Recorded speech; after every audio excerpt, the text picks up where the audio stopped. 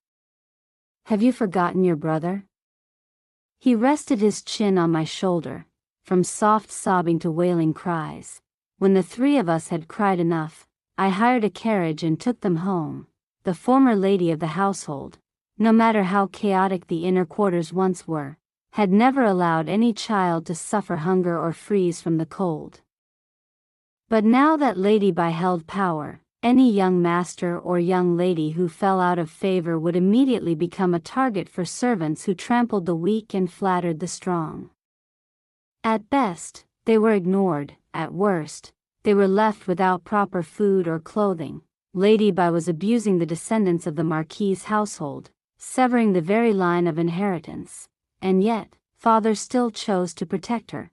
Only when I looked closely did I realize that although the clothes worn by my younger siblings were made of decent fabric, they could not compare to what Lady Bai wore. My gaze swept across the children. Most of them stood there trembling with fear, no longer lively or bright as they once had been.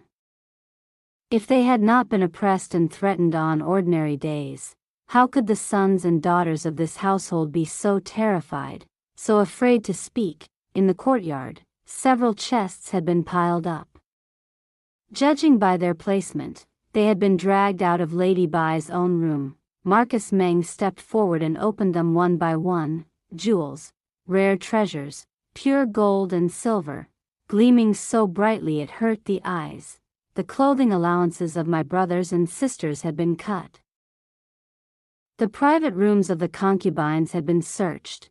Even the dowry my elder brother had saved for me had been seized, everything converted into gold and silver to fund Lady Bai's luxurious food and fine clothes. Marcus Meng raised his voice and asked, "Tell me, my lord, how much meat can the soldiers eat on an ordinary day? Are their winter coats warm enough? Is there sufficient medicine in the army? Do their armor and weapons require repair? Lady Bai has embezzled wealth. If it is not used for the army, then how many of the common people could have survived the winter in peace with it? The world is already in chaos. Within the court are corrupt officials, beyond it, vicious bandits. You, my lord, harbor ambitions of great achievement, yet for the sake of a mere concubine, you allow injustice to reach this point. Is this how you wish to drag yourself into the mire?" Father asked coldly. "She is only a concubine. How could she possibly threaten my great cause?" Marcus Meng answered without hesitation, "Today, a concubine dares to wreak havoc like this, and you cannot bear to kill her. Tomorrow, when those under your command rebel, will you be able to act then? If there is no punishment, will not others take advantage of your mercy and sow further chaos?" I was just about to speak when Marcus Meng stepped forward. She drew the ceremonial sword from father's waist, knelt down, and raised it high above her head with both hands. "Disrespecting a secondary mother is rebellion and unfilial conduct," she said clearly. "Father, Marcus Meng does not dare to bear such a crime. Please use this sword to execute me." Father took the sword, flicked it lightly. The blade hummed, casting a cold, frightening light. "You are forcing me," he said. Marcus Meng replied, "I am willing to follow the example of loyal ministers, using death to remonstrate." Father suddenly laughed aloud. With a casual motion, he threw the sword to the ground.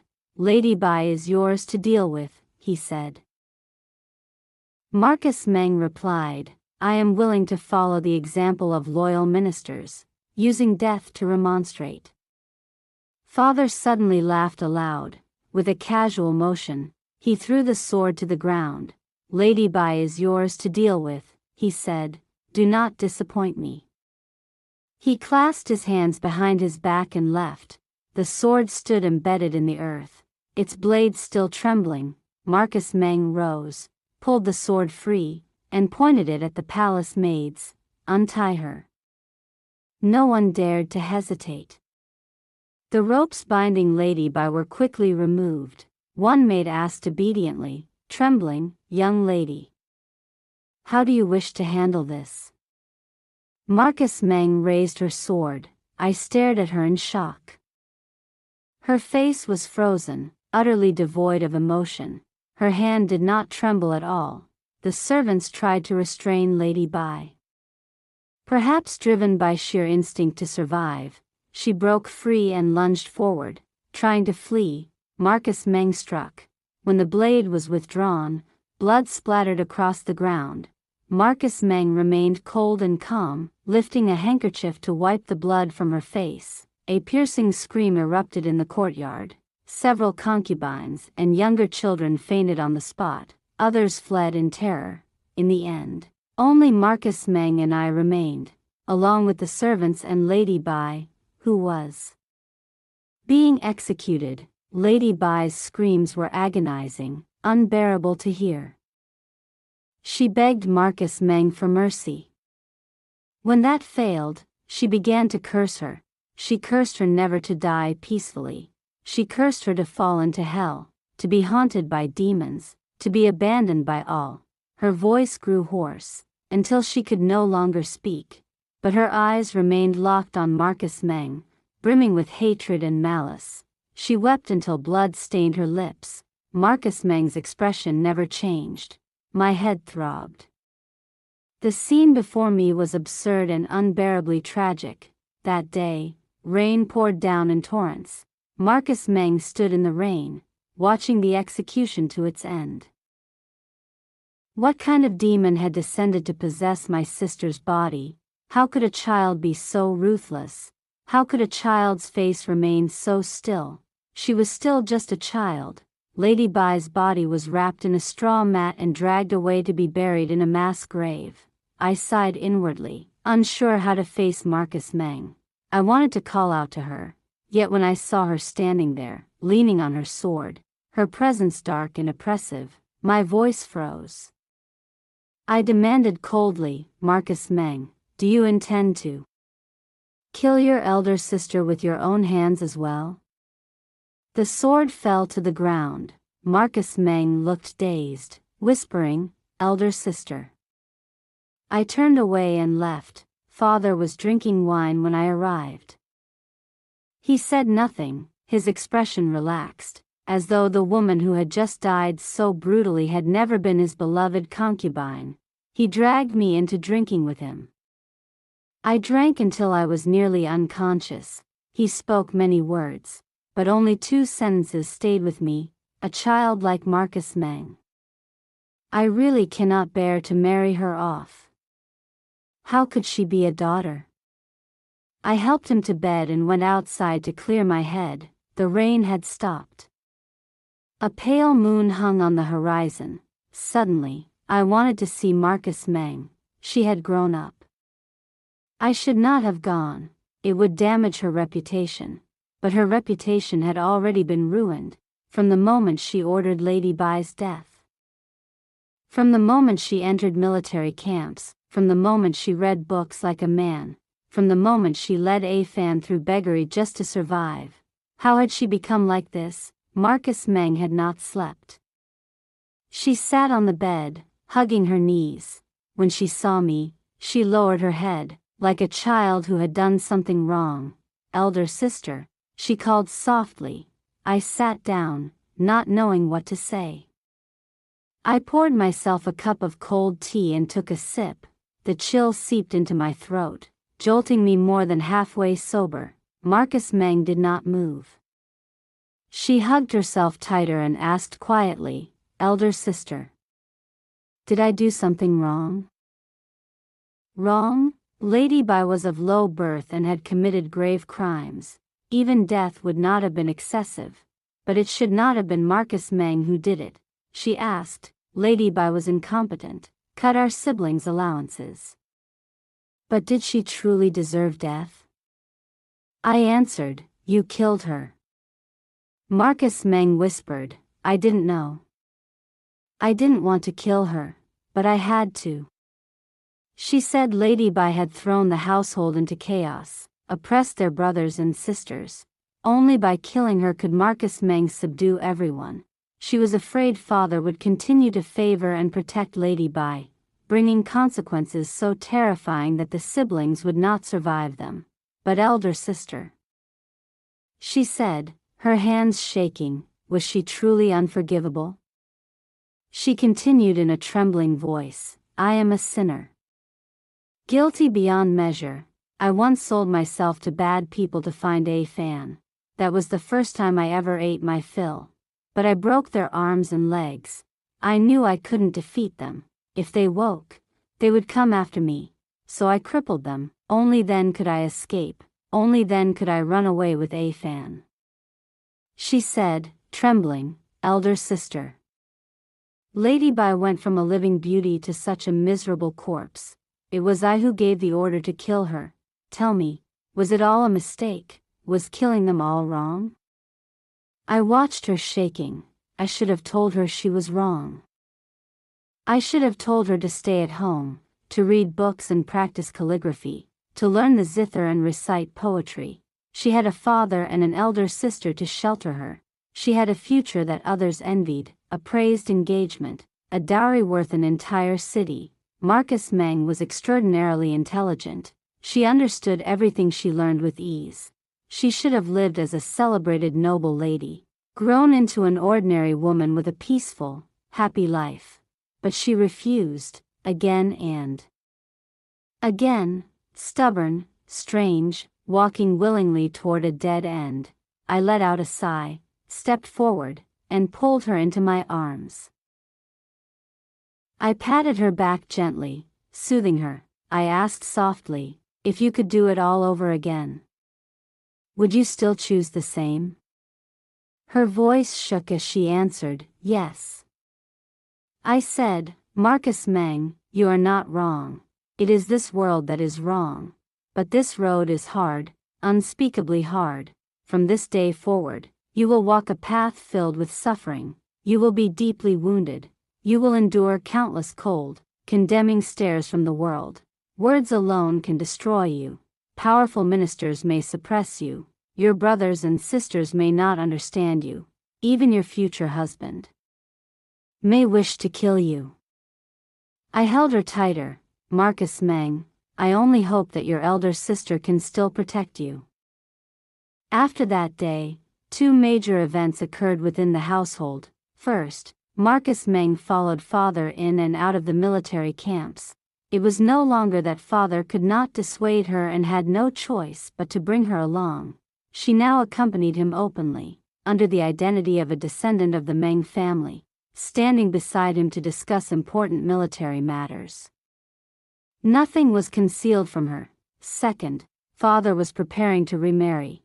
The future matron came from the Shao family of Qinghe. Though a great aristocratic house, she had long since broken away from her clan. I sent people to investigate. Her fate was not particularly auspicious, but her character was acceptable. She was also an intelligent woman. She once had given Marcus Meng and Meng Fan a meal during their hardship. After Lady Bai paid for her crimes, Marcus Meng sought her out to repay that kindness. Finding her reasonable, broad-minded, wise, and morally upright, Marcus Meng reported this to father. After several meetings, intentions became clear, and the engagement was set. Once Lady Shao entered the household, Marcus Meng handed over all domestic affairs and followed father to study under him. Before father remarried, the household had been managed by Marcus Meng. Grandmother and mother had both passed away, and many matters had no choice but to rest on the shoulders of the eldest legitimate daughter. Marcus Meng was not skilled in household management, nor did she understand people's hearts as well as grandmother once had. Even so, no one dared to oppose her openly. Lady Bai had once been so favored, so vibrant a beauty, and she had been beaten to death before everyone's eyes. Marcus Meng had watched coldly, without fear, to outsiders. They could not understand how chilling that scene truly was. I once personally witnessed a steward respond to her. Marcus Meng merely raised her eyebrow, and the man's legs immediately trembled, his face draining of all color. Thus, even though she was inexperienced in domestic affairs, no one dared belittle or delay her. Lady Xiao was a wise and virtuous woman. Though I remained cautious toward her, I could not deny her intelligence. She did not demand her husband's favor. Instead, she handled the ledgers and household routines meticulously. She expelled treacherous servants who bullied their masters. The younger brothers and sisters all studied with tutors again. Their faces slowly regained flesh, their spirits improving. As the girls grew older, they followed Lady Xiao in learning needlework and reading. Gradually, they came to understand propriety and reason. When they saw Marcus Meng, they even dared to greet her openly. In the past, they had feared her volatile temper and ruthless hand. They had always kept their distance, respectful but wary. Even when Marcus Meng brought them along to study, the relationship never truly improved. Nor did they seek to curry favor with the new matron. Lady Xiao, upon entering the household, maintained courtesy and calm toward Marcus Meng. But the greatest change was Marcus Meng herself. She was growing, at a pace that left people astonished. When Marcus Meng returned home one day, she encountered the third young master of the Xiang family, who had come to pay a visit. The two had once parted on bad terms. Even though they were formally engaged, he did not wish to associate with Marcus Meng. Instead, he preferred spending time with Linger and third brother Meng Kuan. He mocked Marcus Meng for lacking elegance, for being insufficiently fair-skinned, ridiculed her relentlessly, and finally declared that she was unworthy of being a noble woman. Marcus Meng retorted that his literary talents were pretentious and empty, unable to serve the state with writing, unable to govern the world, unable to stabilize the realm through martial skill. In an age of chaos, such a frail, useless man was nothing but waste. She scolded him harshly. The tutor punished her, copying 3 volumes of Buddhist scriptures to calm her mind, not because she had been disrespectful to her fiancé, but because she was too quick-tempered, unable to control herself. She could restrain herself at first, but over time, her true nature always surfaced. She was brilliant, quick to learn, yet in dealing with others she needed elegance, restraint, and composure. That aristocratic refinement, however, never appeared in the military camp. One day, I returned from the countryside outside the city after collecting accounts and entered the camp to report to father. There, I saw Marcus Meng sparring with others on the training ground. My Zhifeng stood nearby, setting up betting tables.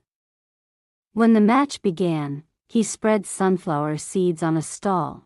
Seeing me, he greeted enthusiastically, "Eldest young master, come eat some seeds.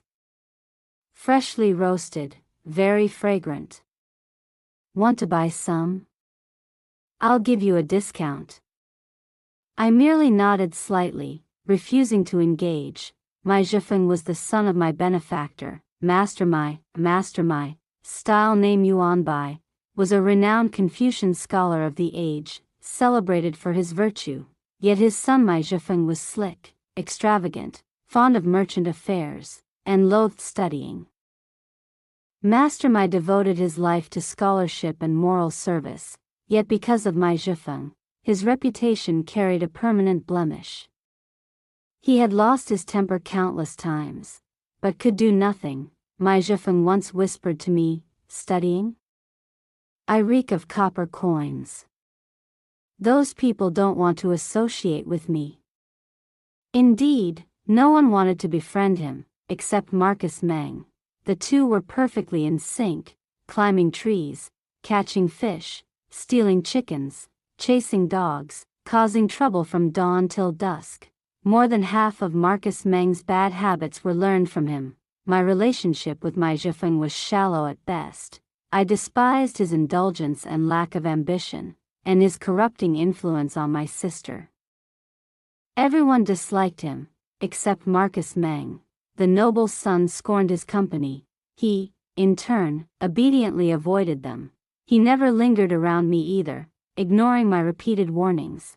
Day after day, he clung to Marcus Meng, gathering a band of worthless companions, roaming everywhere. Marcus Meng was intelligent, and with father personally instructing her in martial arts, her progress was naturally astonishing.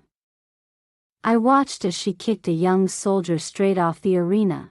Her expression was casual, open, and unrestrained, leaving him utterly speechless. I was proud of her arrogance, even, yet for reasons I could not name, an immense hollowness rose in my chest.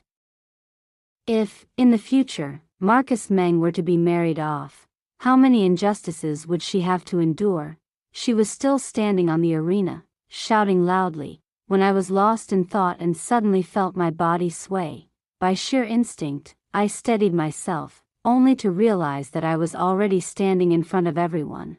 From behind me came a voice laced with ill intent. "Junior sister," Mai Zhifeng sneered. "Is this dirt monkey really worthy of being compared to the eldest young master?" Marcus Meng stared at me in shock. After hesitating for a long moment, she finally said, "Forget it." Fury surged within me. I turned back and shot Mai Zhifeng a vicious glare, then scolded Marcus Meng sharply. "I'm going to see father. Iris, don't you dare mess around anymore." With that, I walked behind the camp screens, the area that served as father's study, and went to find Emperor Alaric Meng. By the time the discussion ended, dusk had already fallen. One of father's aides stepped out first, only to see Marcus Meng snacking happily, surrounded by a crowd. Mai Zhifeng rushed back and forth, pouring tea and offering water, smiling with lips curled up, looking every bit like a merchant currying favor. Father asked what had happened. Mai Zhifeng immediately performed a formal salute and replied, "Reporting to my lord, today there was a martial contest in camp. Iris Meng took first place." Father laughed. "And you must have made quite a profit as well, didn't you?" Mai Zhifeng chuckled awkwardly and said nothing more. The soldiers all began speaking at once, praising Iris Meng's bravery and extraordinary prowess. Father simply sat down on the ground, grabbed a handful of sunflower seeds and candied fruits, and chatted with them as he ate, sitting cross-legged on the dirt, utterly unrefined, yet perfectly at ease. He blended seamlessly into the army. Marcus Meng sat the same way. Mai Zhifeng massaged her shoulders and pounded her legs. The soldiers nearby shouted crude jokes. Occasionally someone laughed so hard they blurted out something vulgar, only to be punched by the person beside him. "Iris is a young lady. Watch your mouth." Marcus Meng burst out laughing.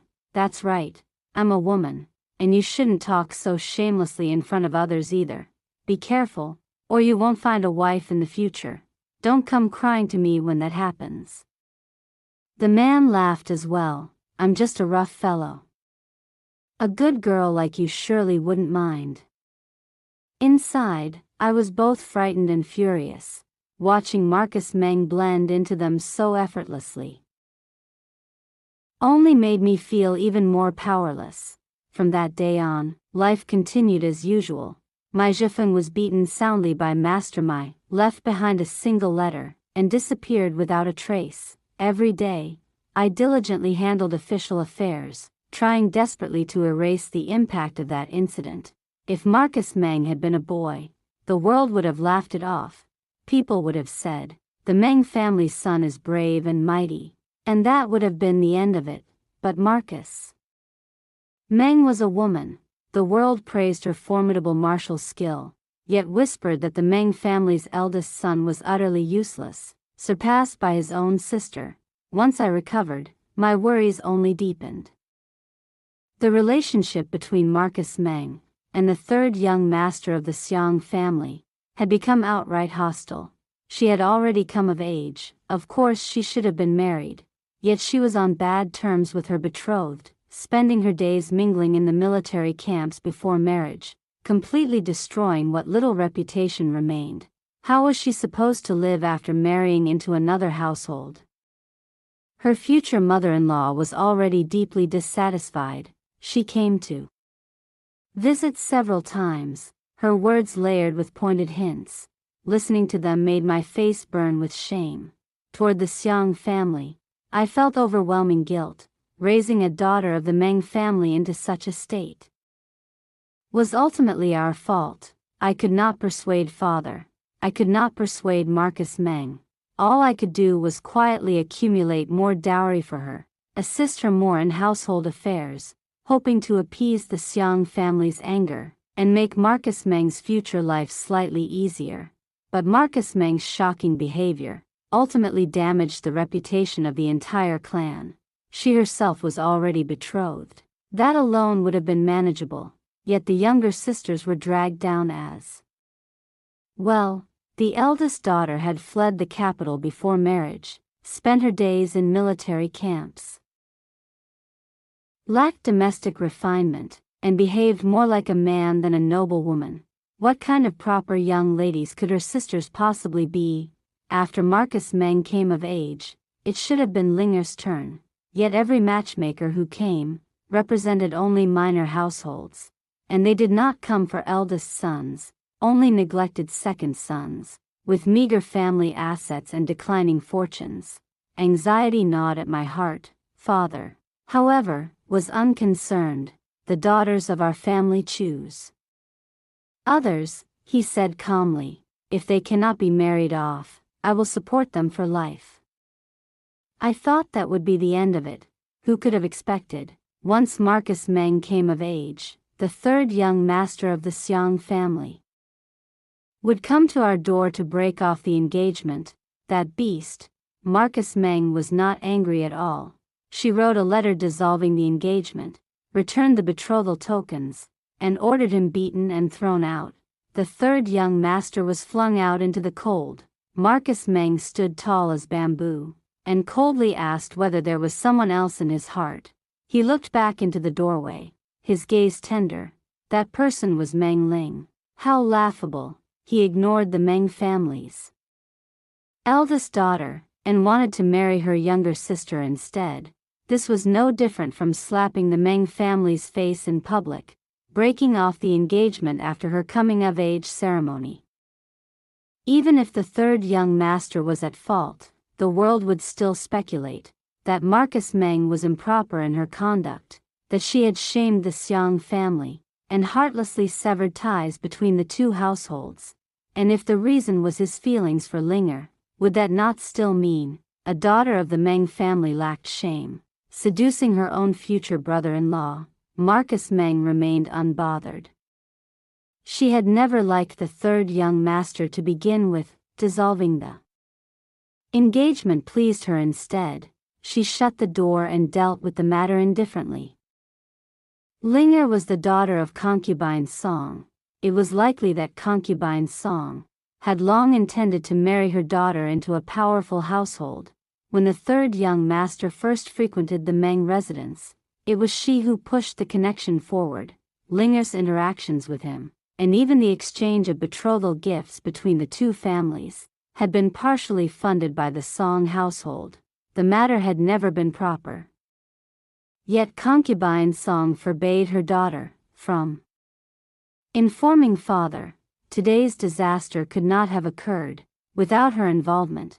Madame Serena Shen confined concubine Song to a side courtyard, ordering her to copy scriptures and remain under house arrest.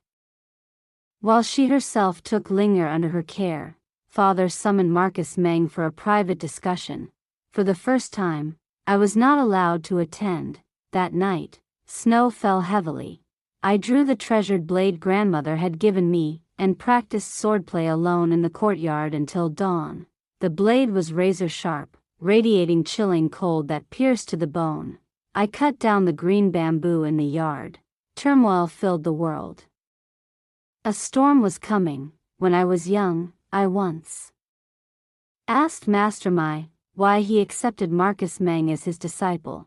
Marcus Meng was stubborn and eccentric, not a lovable child at all. Master Mai smiled gently and said, "Iris, stubbornness is merely another word for resolve. She is unwavering. A child like her, no matter how much she is beaten or punished, will always believe she is right, and that the fault lies with this world. Next month, an imperial envoy will arrive bearing a sacred edict, to bestow upon Iris Meng the title of Commandery Princess, and forcibly marry her off in a political union, a marriage tantamount to sending her into fire itself. General Corvin is already stationed outside the city. If we refuse to comply, disaster will rain down upon us. The emperor has gone too far, before grandmother passed away. It was precisely when the Meng family was retreating rapidly from court, yet the so-called Son of Heaven still forced father to take command and suppress the rebellion in Yin Prefecture. When mother died, he ensured that I, as a son, could not return home to fulfill my filial duty, and now, he wishes to send my younger sister away in a forced alliance. The imperial court grows ever more outrageous, pressing our entire family until there is nowhere left to retreat. Father beheaded the imperial envoy, and hung his head upon the city wall. Marcus Meng loosed a single arrow, and shot General Corvin dead on the spot. Their names thundered across the land. Deng Tua asked me quietly, "Young master, will you no longer serve the Son of Heaven? Do the words you once spoke still stand?" I did not answer. In times of chaos, the world is torn apart, and the Son of Heaven is without virtue. Father is old, yet not frail. His eyes remain sharp as a hawk's. He looked at me and said, "There are treacherous ministers in court. They all stand on the emperor's side. This is the Han court, not the Qing court." I knew father was worried for me. Since childhood, I had sworn an oath to uphold the state and serve the Son of Heaven with absolute loyalty. What loyal ministers do is sacrifice the self for the greater cause. Cold wind, bitter wine, bright moonlight over Yongyuan City, illuminating every heart. Standing atop the city walls, I gazed upward at the heavens. The times no longer permit me to be loyal. Father does not permit me to be loyal. My sister does not permit me to be loyal. Tens of thousands of soldiers do not permit me to be loyal. At the very least, I can still be filial. I replied, "I shall obey." Signal smoke rose everywhere. Flames of war spread across the land. I led the army into battle, arranging every detail with care. My younger sister proved even more adept at commanding troops, especially infantry formations. If you enjoyed the story, don't forget to like and subscribe to Love Stories with Lisa for more stories. Thank you so much.